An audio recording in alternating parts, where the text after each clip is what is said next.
मैं इस समय हमीरपुर जनपद के सरीला तहसील में हूँ। कुछ लोगों ने यहाँ नारेबाजी की है और किस कारण की है हम जानते हैं। क्या है पूरा मामला, क्या है नाम सर? मेरा नाम कामता राजपूत है। क्या है? देश के गृह मंत्री अमित शाह जी ने अशोभनीय टिप्पणी बाबा साहब के खिलाफ संसद भवन में की है। उसी के विरोध में हम सब आए हुए हैं और हमारे बाबा साहब जिन्होंने हमें संविधान दिया, जिन्होंने हमें जीने का अधिकार दिया, जिन्होंने हमें पढ़ने का अधिकार दिया, जिन्होंने हमें मान सम्मान से जीने का अधिकार दिया, और ऐसे आदर्श पुरुष महामानव भारत रत्न संविधान निर्माता बाबा साहब के साथ संसद में अमित शाह जी अशोभनीय टिप्पणी करते हैं। उसी के विरोध में हम सब साथी आए हुए हैं और हमारे साथ में प्रताप सिंह चाचा जी हैं, रामपाल जी हैं और नवल जी हैं। ये क्या कहेंगे आप?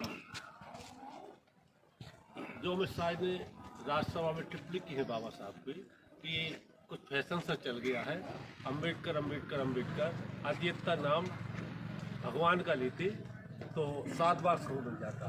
स्वर्ग उनको जहाँ होगा हमें नहीं पता, लेकिन हमारी रगों में बाबा साहब है, हमारे दिमाग में बाबा साहब है, हमारे तन और मन में बाबा साहब है, और बाबा साहब का अपमान हम कभी नहीं बर्दाश्त करेंगे।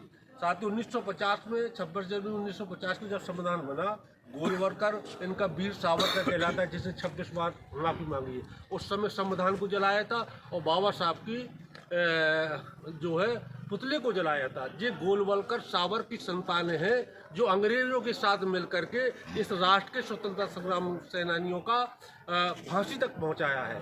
देशद्रोही लोग हैं, उन्हीं की संतानें आज सरकार में बैठी हैं, और बाबा साहब हम लोगों के लिए विश्व में सब कुछ वही है। हम उनके लिए अपनी जान तक दे सकते हैं। बाबा साहब का अपमान किसी भी कीमत पे बर्दाश्त नहीं होगा, न ये देश बर्दाश्त करते।